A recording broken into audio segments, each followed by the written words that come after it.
Howdy, y'all. I am HiddenDistance, and tonight I'm going to be doing a run of the Long Dark, hopefully for your enjoyment. So, the Long Dark does have a story mode that's launched recently. It also has a sandbox survival mode. We're going to be doing one of the challenges, specifically the Hunted Part 1. Before I get rolling on here, though, I just want to kind of fire it off to chat and see whether or not anybody has a particular preference for which character is going to be complaining about the cold throughout the challenge here. Would you prefer the male Commander Shepard or the female Commander Shepard? I don't have a preference myself, so I will cede to anything I see in chat.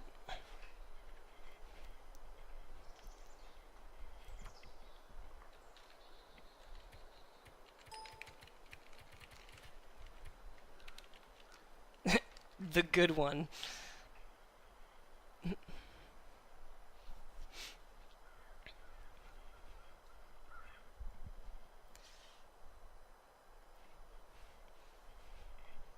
Alright.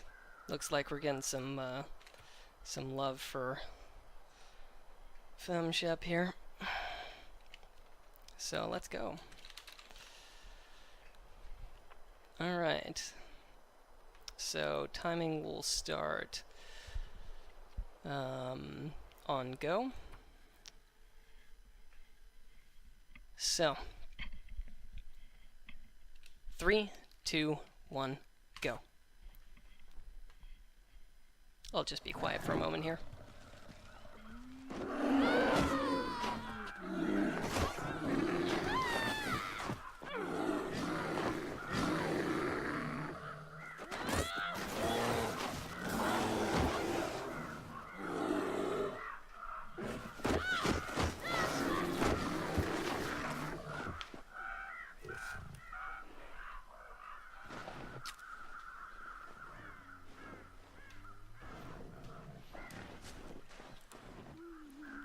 I never get used to that.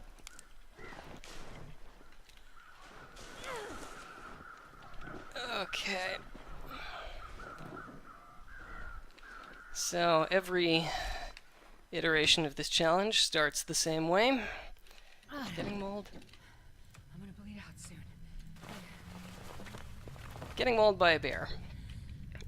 So there are a few things about this challenge that start the same every time. Getting mauled by the bear is one. Starting with the bandage and the antiseptic bandage are another. Contents of this backpack. Contents of the backpack, the emergency stem, this distress pistol, and the flares are always the same. Everything else, the loot tables are randomized, so I'm going to be looking for some specific equipment in here. This stuff will come in handy. Not really what I wanted to see in the basement. I did want to see a weapon, but the pry bar is not really what I was hoping for. Outside of that, I'm going to be looking around for some clothing items. Normally when the bear mauls you, there's a chance that some of your clothes get destroyed. And yeah, that's basically what I'm going to be wearing, because my hoodie, jeans, and thermal underwear were all ruined. So that's basically what we're going out there with. So I'm going to equip the distress pistol here and load it. It's very important that I crouch when I come outside here, because sometimes there is a wolf waiting immediately outside, and when you're crouching you're a little bit more sneaky, so... Okay. So I'll talk a little bit about the game, and I'll talk a little bit about the challenge just as we get going here, but I kind of want to concentrate a little bit, just as I'm coming out of here. So, I have to mountain goat my way down this ledge.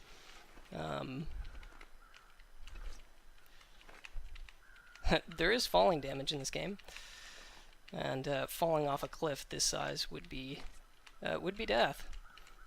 So speaking of death, death in the Long Dark is kind of a permanent affair sort of thing, so basically I get one good shot at this challenge.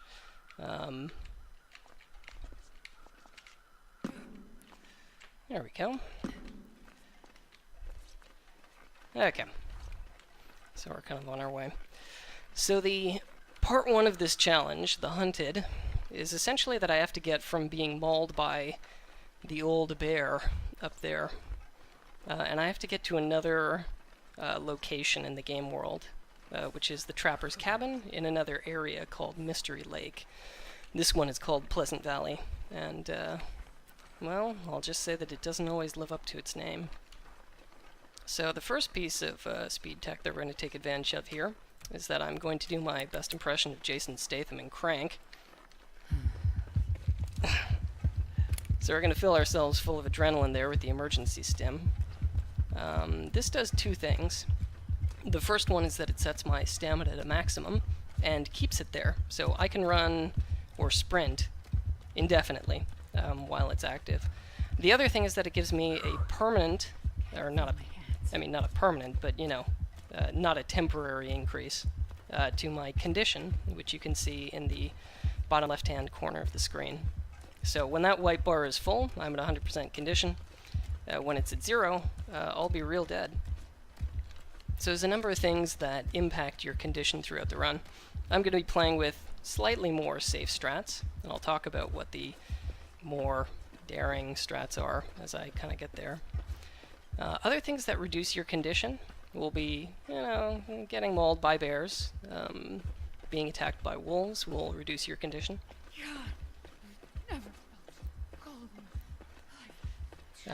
The other things are your needs, which are along the bottom of the screen there.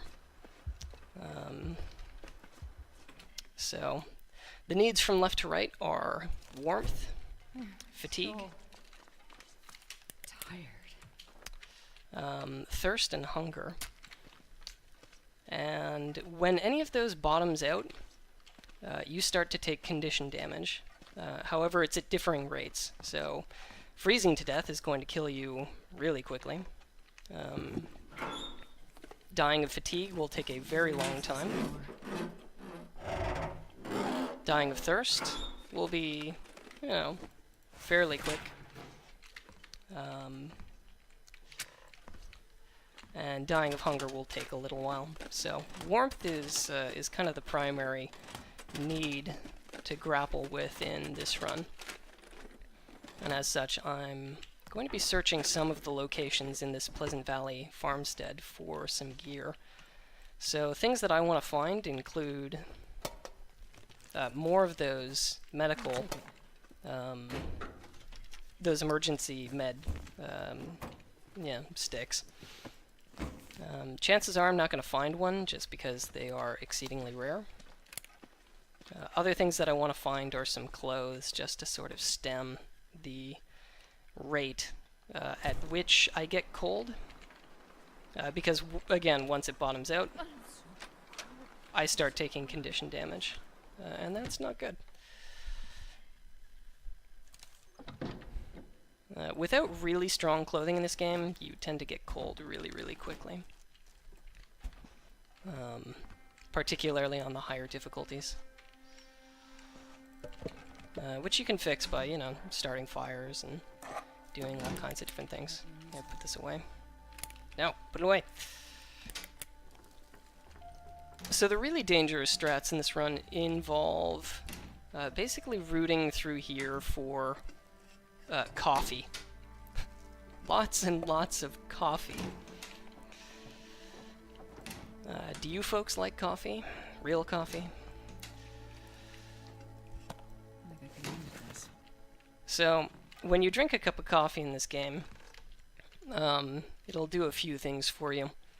First off, if the cup of coffee is warm, it actually gives you a warmth bonus, which is nice. The second thing that drinking a cup of coffee does is that it actually restores an immediate portion of your fatigue meter. And if you drink somewhere in the order of like 10 cups of coffee in a row, your fatigue meter goes from, like, say, where it is currently for me, which is bottomed out, to full.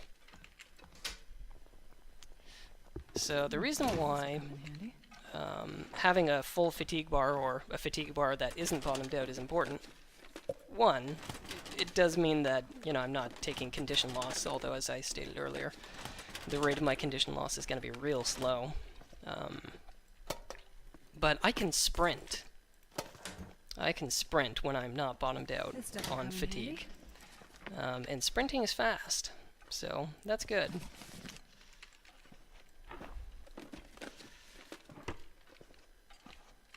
So as I said, the loot tables are randomized, so I really do have to kind of root through the house to find stuff. I am trying to play this a little bit safer, so, you know, the more of the good stuff that I can find, the better. In the actual survival game, or, you know, like say in the story mode, there's a lot of other things that you can salvage for and get, things that would be really useful. Like tools and, you know, the clothing that I'm not going to wear, I'm just going to drop on the ground because I don't have use for it. Just going to be taking more of this toilet water, don't mind me. Yeah, you can rip up towels for bandages, lots of that sort of thing. Nobody needs this anymore. Yeah, sewing kits are useful because you can repair your gear. The survival mechanics in the game are they're a lot of fun. It's actually one of my favorite survival games that I've played to date. So we're almost done rummaging through the house. I found a number of clothing items. I don't know what condition they're in yet because I haven't taken a look at them. The unfortunate part is that I haven't found a reliable light source, which might slow us down a little bit later. I was kind of hoping to find something good, but we'll see. Still a couple of rooms left to sort of rummage through here. But yeah, there's a lot of things that I'm going to be ignoring, simply because I don't need them. And one of those things is actually going to be food. I really don't need a lot of food. One, because it's a speed run, and, well, two, you know, the challenge really shouldn't last long enough for it to be relevant. So, gotta go through this room. Okay.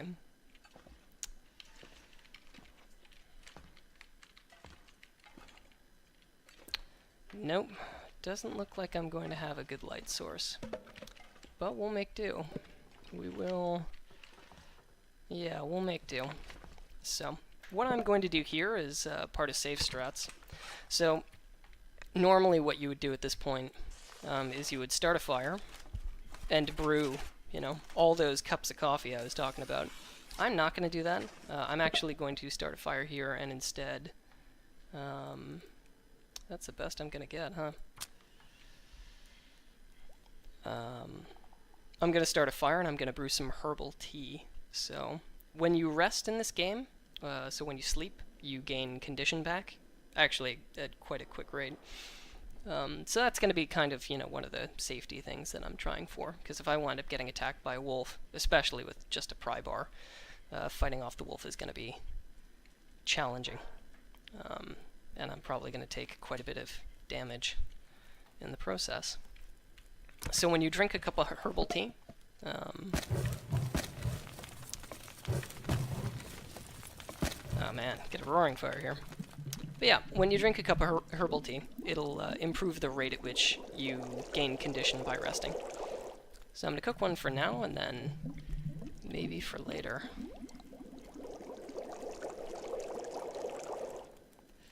I don't need more water, so I'm not going to bother with that. What I am going to do here, though, is take one torch, and then I'm going to put it out on myself, because I'm a super badass like that. And then I'm going to take another one, and also put a note on myself. Ah, that feels good. Okay, so I'm just going to dump the bedroll right here, and we're going to go to sleep. Something magical might happen when I wake up, but we'll see if we get lucky. So I'm going to sleep for just about 10 hours here. And we should wake up sometime in the night.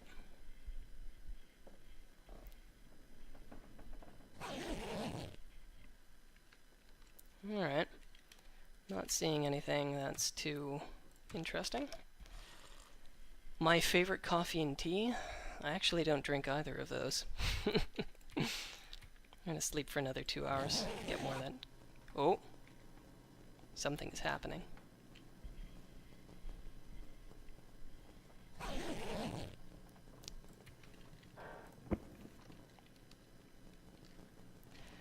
So,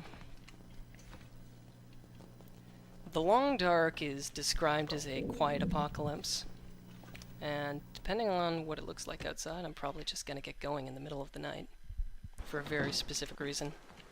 Yeah, we're gonna get going here. So the long dark is described as a quiet apocalypse.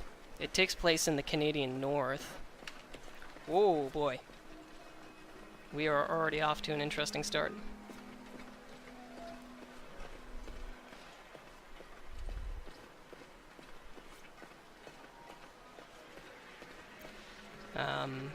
Basically in an area of Canada that's financially run down. And then, if that wasn't bad enough, a weird electrical storm happens. The lights go out, and they don't come back on. However, sometimes in the night, you'll see something like this, lights in the sky. These aren't the normal aurora borealis, the northern lights that you might have heard of. And when the aurora borealis is going, electrics go haywire. Animals are more aggressive. One thing I forgot to mention earlier, by the way, I do need to get to this other location. What I didn't mention is that the bear is still chasing us.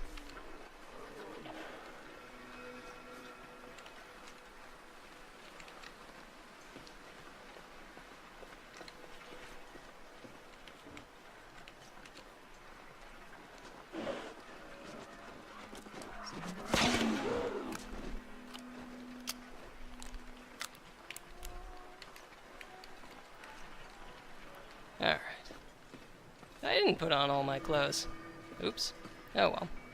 It's actually not a big deal. Going out at night is pretty cold anyway.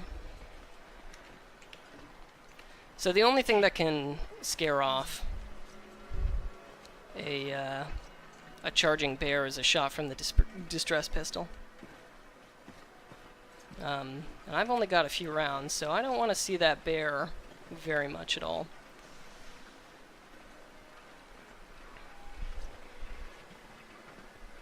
So, the reason why I elected to go out at night isn't just to, you know, show off the pretty lights here, though they are pretty.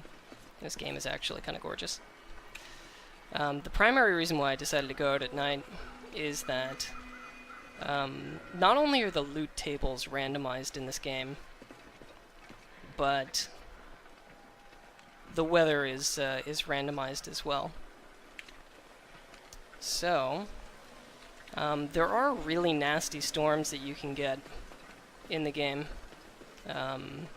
Like to the point where it's a howling blizzard and you can only see, you know, maybe 10 to 20 meters out in front of you.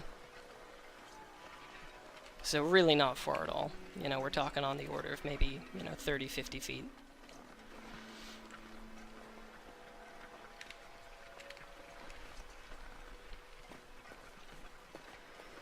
Ooh, frostbite.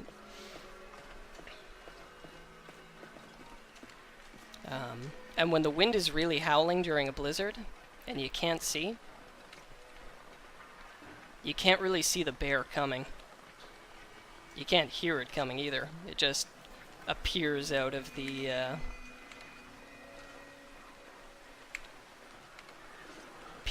storm. Oh, he's gonna charge me again. Wow. Okay.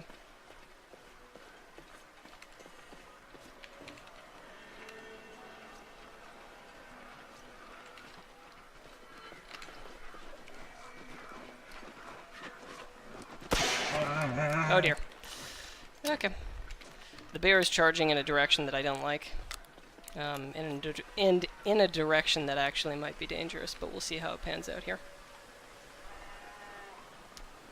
Yeah, this is not so good. We'll see if we can kind of get around the bear by going up here. I need to get onto this ledge that's right in front of me here. So the bear has two behaviors. It will either stalk me or charge me. So when it's stalking you, it'll try to run. Oh, That's enough of that. Got 2 shots left. But we made it to the cave.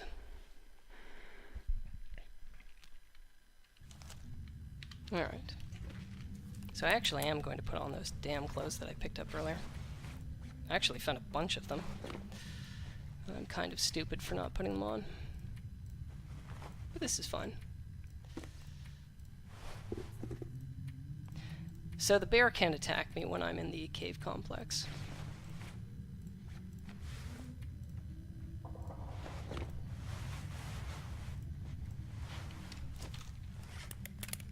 Okay, we're gonna drop the rest of this crap because we don't need it. Okay. So let's pull out that torch now.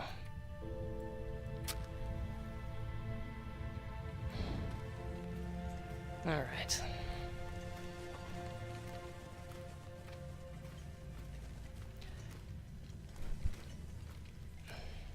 So, those yellow conditions you saw pop up on the display, one's hypothermia, one is frostbite.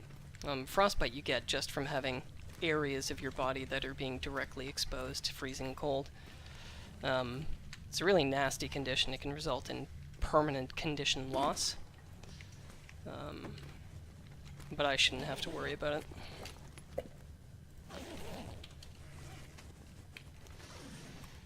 The other one, hypothermia, is just from prolonged exposure to cold, and then winds up having some rather nasty effects itself. So we're going to get through here, and then we're going to move into another transitional area, actually, sort of immediately thereafter. Yeah, I'm going the right way. Here we are. So I'm walking a little bit here. I'm gonna get a little bit of warmth back, but not really too much.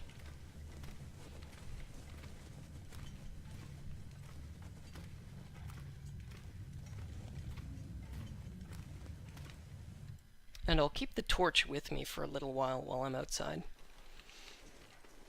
So, interesting fact, once you've bottomed out on cold in this game, it's kind of funny in a way, but once you have, it doesn't matter how cold it gets or how cold you feel like, which is how the game actually tracks your temperature, you're still going to take condition damage at the same rate. Which essentially means that, you know, if you bottom out on your warmth meter, you could undress and then drop all of your clothes in the snow. And it just literally doesn't matter. So, as such, I'm just going to pitch that and equip my flare pistol here. It would be best if I didn't have to deal with a wolf here, because I am short on distress pistol shots.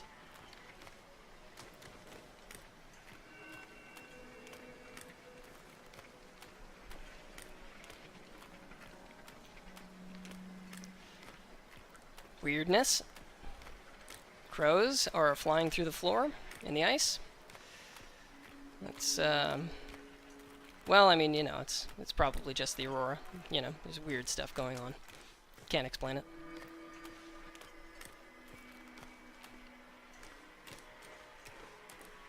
Okay. I can see the wolf out there. Usually, or sometimes it's a little closer to this hill. So, we're not going to have to worry about it today, though.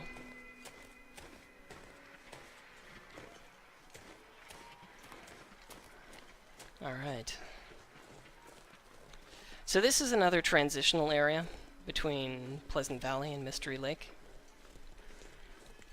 The bear can't show up here, so we are safe for now.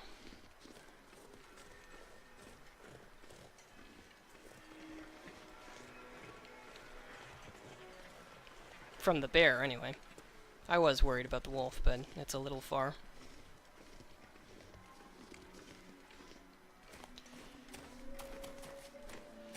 Another interesting fact, if you're carrying a lot of raw meat, or like guts and stuff like that, that you can use for crafting, or, you know, you're wanting to cook up the raw meat, that kind of thing. The scent carries, and it's carried by the wind. And wolves will come from miles away to come and investigate what smells so good. I'm gonna light my other torch here, just for my own sanity. There is a door to enter the dam over there, but it is locked. It's one of those auto-locking doors that locks once it closes. So we have to get into the dam another way, which means that I have to walk across this ledge, which is always a slightly bracing experience.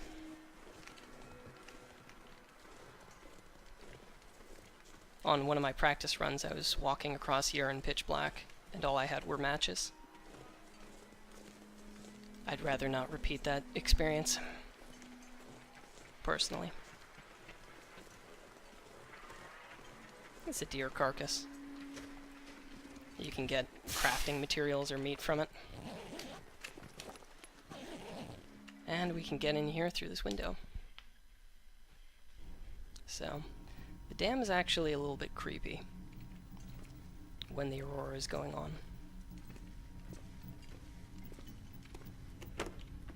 I'll take it. Can I get an "oh yeah" from the chat? Oh yeah! Need a little excitement? Snap it to a Slim Jim!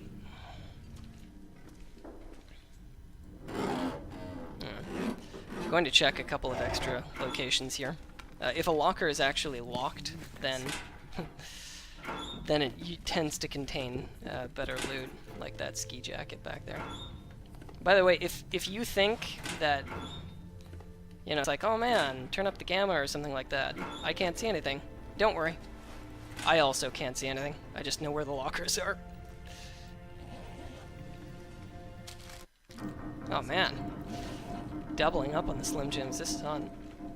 So this is about as far as we go in the dam tonight. Those are live wires on the ground. And burns in this game hurt a lot. Okay. So I have no intention on taking those. Okay. Gonna pop a couple of these sodas to get some calories in me. If you are bottomed out on any one of your needs, then basically you won't gain anything condition-wise from resting. So you can barrel through here. It's not an issue. But the burn damage is very severe. And as I said, I'm trying to take things a little bit safer for the marathon. So, anyway, the night is over. The aurora is gone. What a horrible night to have a curse.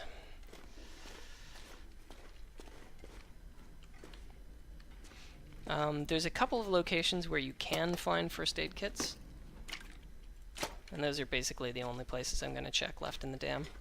Just for the Hail Mary of finding an emergency med hypo. Otherwise, I'm not going to look at anything else while I'm in here.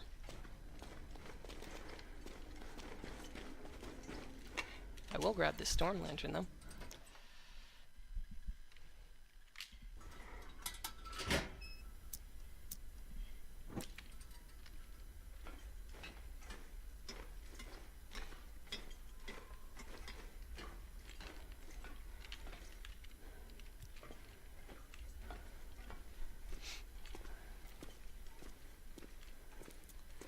Alright. Another thing that's rather unnerving, at least until the recent patch of this game, there used to be a wolf that would sometimes spawn in this dam. And I have to say, every time I don't have like a weapon equipped while I'm wandering around in it, it makes me feel slightly uncomfortable. Alright. One more location I'm gonna check, and then we're gonna leave the dam here. The nice thing about resting there as well is that I get all that stamina back.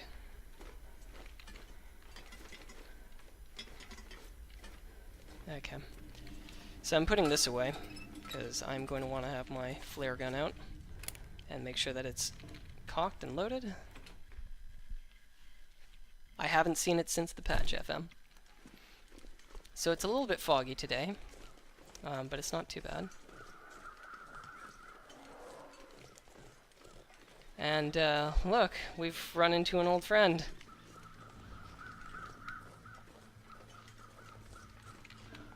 So the gate I need to get out of here is over there.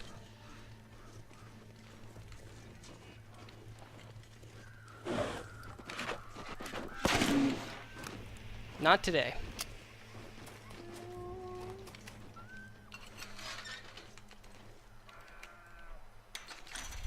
So I don't actually know whether or not the bear can get out of that compound.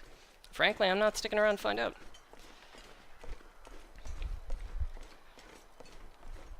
You might have heard some whimpering too. That was a wolf. Wolves are also very scared of the flare pistol.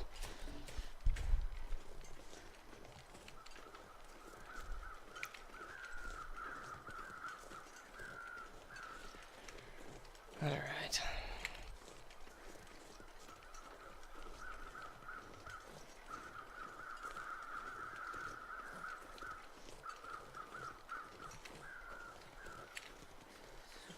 So, we have a little ways to go here.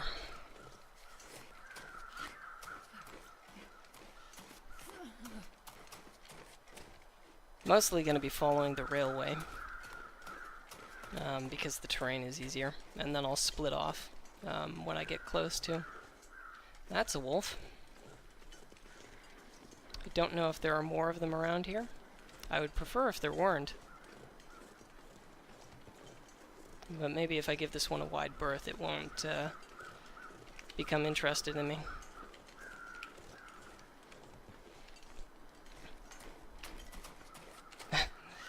Thought those rocks were wolves. They are not. They are rocks. Jack Burton would say that at a time like this, Boix. Thank you.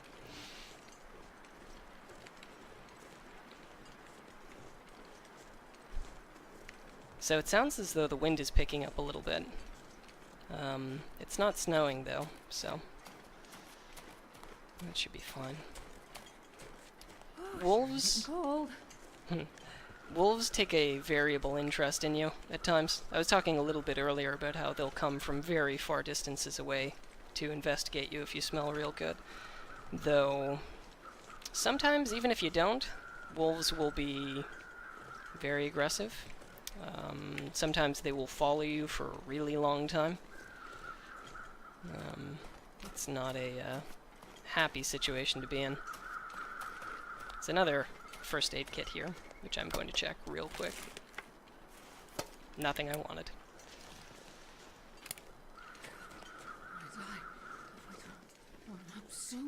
Okay. So, I'm going to be taking condition damage for the rest of the challenge here. But it's not going to be too much longer before we make it to the trapper cabin.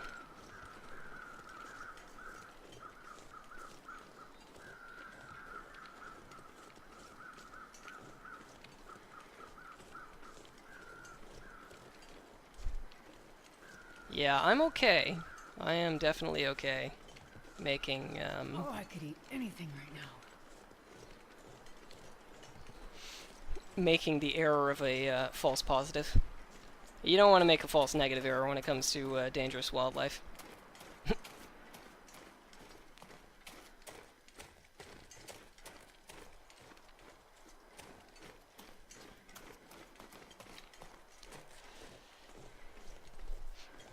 So...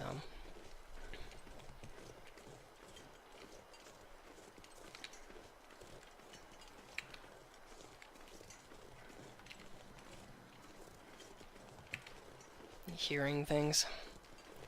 Is the Wendigo an enemy in this? I certainly hope not. I know at one point in time the developers were musing about the possibility of putting polar bears into the game. Which, Hey, little bunny. which is not an idea that I necessarily condone or support. Because the idea of a bear that is, you know, I can't see coming or don't notice is, that's not something I like.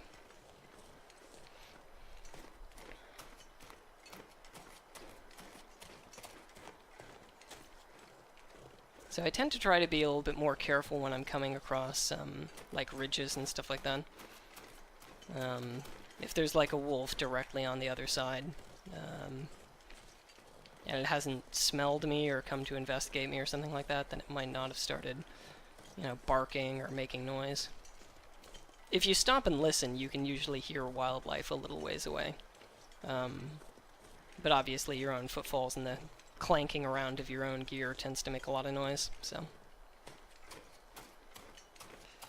it's kind of hard to hear things when you're trying to keep on the move. Which we are, because I'm currently in the process of dying very slowly. Well, not very slowly, just, you know, not very immediately either.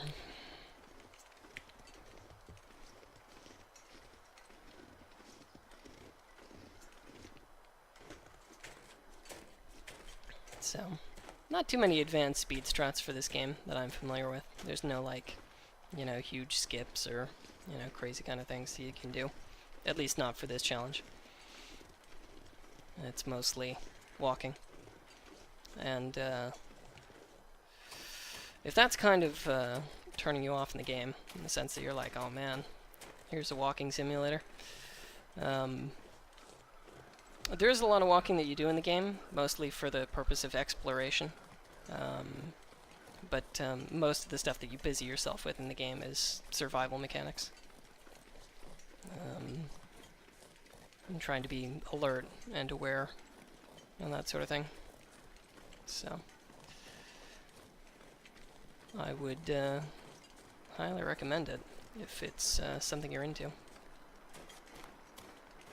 Anyway, this is the trapper's cabin up here.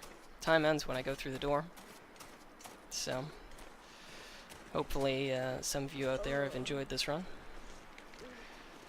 And I hope you found it at least comfy and nice to put you all to bed with. And that's time. So, game goes by